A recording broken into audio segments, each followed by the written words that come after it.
വികൃതിയെ കാണിക്കാതെ ഇന്ദ്രജിത്തിന്റെ കയ്യിൽ ഇരുന്ന് കുളിക്കുകയായിരുന്നു കൊച്ചു തനുമോൾ. ഓരോ തവണ തലയിൽ വെള്ളമൊഴിക്കുമ്പോഴും വെള്ളത്തിന് പാകത്തിന് ചൂടുണ്ടോ എന്ന് ഇന്ദ്രജിത്ത് പ്രത്യേകം ശ്രദ്ധിക്കുന്നുണ്ടായിരുന്നു. വളരെ കരുതലോടെയാണ് അവൻ കുഞ്ഞിനെ കൈകാര്യം ചെയ്തത് തന്നെ. മുഖം കഴുകുന്നതിനിടയിൽ അവൻ പറഞ്ഞു, മോളെ, കണ്ണ് മുറുക്കി അടച്ചോ കേട്ടോ, ഇല്ലെങ്കിൽ സോപ്പ് കണ്ണ് നീറും. അത് കേട്ടപാടെ ആ കുഞ്ഞ് തൻ്റെ കുഞ്ഞു കണ്ണുകൾ മുറുക്കി അടച്ചു. ഇന്ദ്രജിത്ത് അവളോട് വലിയ വാത്സല്യം തോന്നി.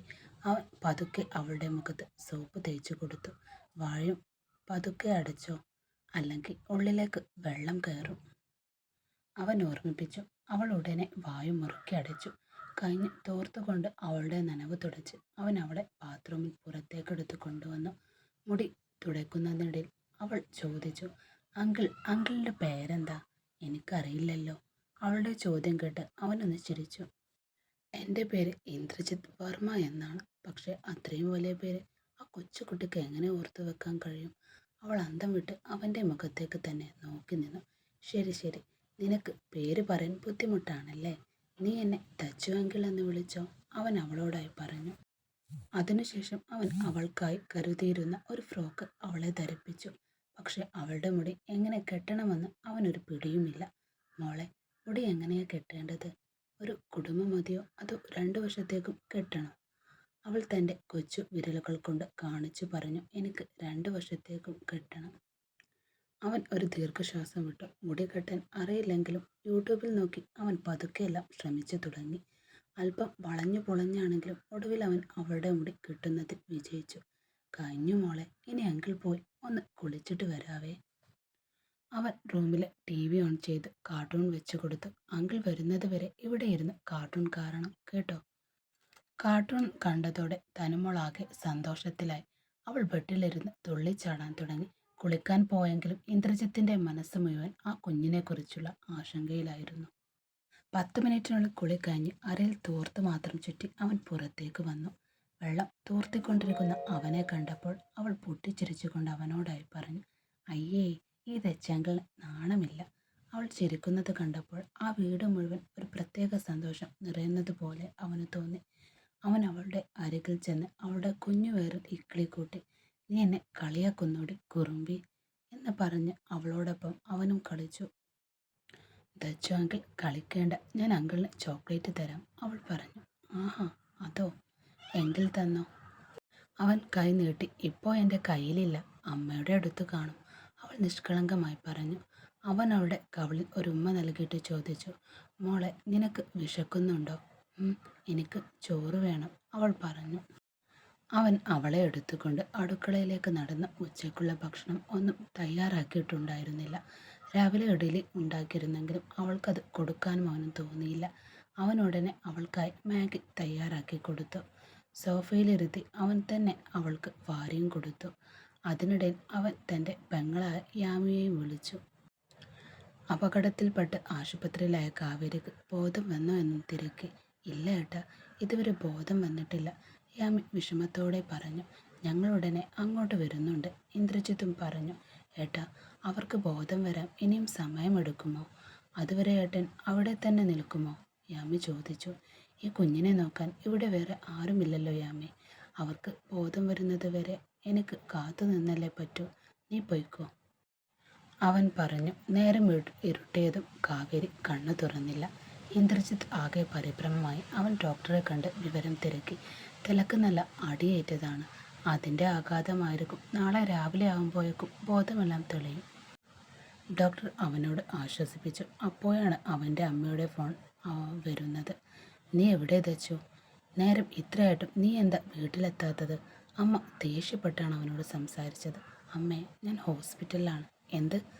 ഇപ്പോഴും ഹോസ്പിറ്റലാണോ നീ? പരിചയമില്ലാത്ത ആർക്കോ വേണ്ടി ബില്ലടച്ചതും സഹായിച്ചതും പോരെ നിനക്ക്? അവരുടെ ബന്ധുക്കളെ ഏൽപ്പിച്ച് നീ ഉടനെ ഇങ്ങോട്ട് പോന്നു? അമ്മേ, അങ്ങനെയൊന്നും പറയരുത്. ഈ കുഞ്ഞല്ലാതെ ഇവിടെ അവർക്ക് വേറെ ആരുമില്ല. ഞാൻ എങ്ങനെയാണ് ഇവളെ തനിച്ചാക്കി അങ്ങോട്ട് വരിക? എങ്കിൽ അവിടെയുള്ള നഴ്സുമാരുടെ കയ്യിൽ ആ കുട്ടിയെ ഏൽപ്പിച്ച് നീ ഇങ്ങോട്ട് പോരെ. അമ്മ ഫോൺ കട്ട് ചെയ്തു. ഇന്ദ്രജിത്ത് എന്ത് ചെയ്യണമെന്നറിയാതെ നിന്നു. ആ കുഞ്ഞിനെ കാണുമ്പോൾ അവന് വലിയ സങ്കടം തോന്നി. അവർക്ക് പരിചയക്കാരായി ആരെങ്കിലും കാത്തിരിക്കില്ലല്ലോ എന്നവൻ ചിന്തിച്ചു. അപ്പോഴാണ് കാവേരിയുടെ ബാഗ് തൻ്റെ കാറിലുണ്ടെന്ന കാര്യം അവൻ ഓർത്തത് തന്നെ. അവൻ വേഗം കാറിനടുത്തേക്ക് പോയി. ഭാഗ്യത്തിന് കാവേരിയുടെ ഫോൺ അപ്പോൾ തന്നെ ബെല്ലുമടിച്ചു. സുശീല ആൻറ്റി എന്ന പേരായിരുന്നു ഫോണിൽ. ഇന്ദ്രജിത്ത് ഫോണെടുത്ത് കാര്യങ്ങൾ വിശദീകരിച്ചു. കാവേരിയും മക്കളും അവളുടെ വീട്ടിൽ വാടകയ്ക്ക് താമസിക്കുന്നവരാണെന്നും അവൻ മനസ്സിലാക്കി. അപകട വിവരം അറിഞ്ഞപ്പോൾ അവരും ആശുപത്രിയിലേക്ക് വരാമെന്ന് സമ്മതിച്ചു. അരമണിക്കൂറിന് ശേഷം സുശീല ആൻറ്റി ആശുപത്രിയിലേക്കെത്തി. കാവേരിയുടെ അവസ്ഥ കണ്ട് അവരും സങ്കടപ്പെട്ടു. എൻ്റെ ദൈവമേ, ആ പാവം പെൺകുട്ടിക്ക് എന്തു പറ്റി? അവൾ എത്ര കഷ്ടപ്പെട്ടാണ് ഈ കുഞ്ഞിനെ തന്നെ വളർത്തുന്നത്. അതിനിടയിൽ ഇതും കൂടി. അവരുടെ വാക്കുകൾ കേട്ടപ്പോൾ ഇന്ദ്രജിത്തിൻ്റെ മനസ്സിൽ ആ കുഞ്ഞിനോടും അമ്മയോടുമുള്ള ബഹുമാനവും കരുണയും ഇരട്ടിയായി. അവരെ തനിച്ചാക്കി പോകാൻ അവൻ്റെ മനസ്സും അനുവദിച്ചില്ല. അയ്യോ, മോൻ എന്തിനാണ് ഇത്രയധികം എന്നോട് അപേക്ഷിക്കുന്നത്? പരിചയമില്ലാഞ്ഞിട്ടും നീ ഇത്രയും ചെയ്തു തന്നത് തന്നെ വലിയ കാര്യമാണ്. അവളെ ഞാൻ നോക്കിക്കോളാം, സുശീലാമ്മ ആശ്വാസത്തോടെ പറഞ്ഞു. Thank you so much. എന്ത് പ്രശ്നമുണ്ടെങ്കിലും എനിക്ക് കോൾ ചെയ്ത് അറിയിക്കണം. തൻ്റെ ഫോൺ നമ്പർ അവർക്ക് കൈമാറിക്കൊണ്ട് ഇന്ദ്രജിത്ത് പറഞ്ഞു. ശേഷം കുഞ്ഞു തനുവിനെ അവരുടെ കൈകളിലേക്ക് പതുക്കെ ഏൽപ്പിച്ചു. അവൻ സ്വരമൊന്ന് ഇടറി. കുഞ്ഞിനെ സൂക്ഷിക്കണേ എന്ന് മന്ത്രിച്ചുകൊണ്ട് അവൻ ആ പിഞ്ചു കവളിൽ സ്നേഹത്തോടെ ഒരു ഉമ്മ നൽകി. ഒന്ന് തിരിഞ്ഞു നോക്കാതെ ഇന്ദ്രജിത്ത് അവിടെ നിന്നും വേഗത്തിൽ നടന്നു നീങ്ങി. അവൻ്റെ ഹൃദയം അപ്പോഴും വിങ്ങുന്നുണ്ടായിരുന്നു, ആ കുഞ്ഞുമക്കളെയും അവരെയും അവിടെ വിട്ടു പോന്നതിൽ. പുലർച്ചെ തന്നെ കാവേരി കണ്ണു തുറന്നു. ഒരുപാട് നേരത്തെ അബോധാവസ്ഥയ്ക്ക് ശേഷം ഉണർന്നത് കൊണ്ടാവും തലക്കുള്ള അസഹനീയത ഭാരവും വിരുപ്പും അനുഭവപ്പെട്ടു. ചുറ്റുമുള്ളതൊന്നും പെട്ടെന്ന് അവൾക്ക് തിരിച്ചറിയാനുമായില്ല. എങ്കിലും അവളുടെ ചുണ്ടുകൾ വിറയലോടെ ആദ്യം ഉരുവിട്ടത് തൻ്റെ ജീവൻ്റെ പാതിയായ മകളുടെ പേരാണ്. തനുമോൾ, തനുമോളെവിടെ? എൻ്റെ മകൾ.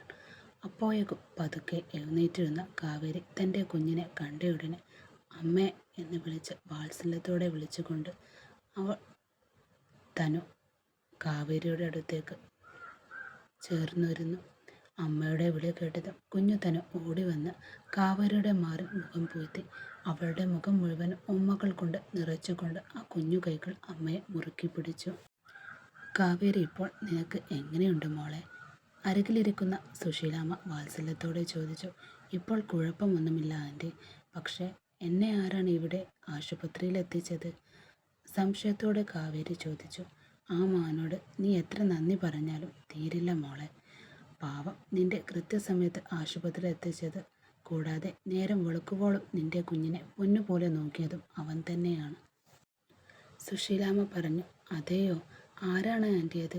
എന്താണ് അദ്ദേഹത്തിൻ്റെ പേര്? കാവേരിയുടെ ഉള്ളിൽ ആ അപരിചിതനോടുള്ള ബഹുമാനം നിറഞ്ഞു. ഇന്ദ്രജിത്ത് എന്ന് അദ്ദേഹത്തിൻ്റെ പേര്, സുശീലാമ്മ പറഞ്ഞു നിർത്തി.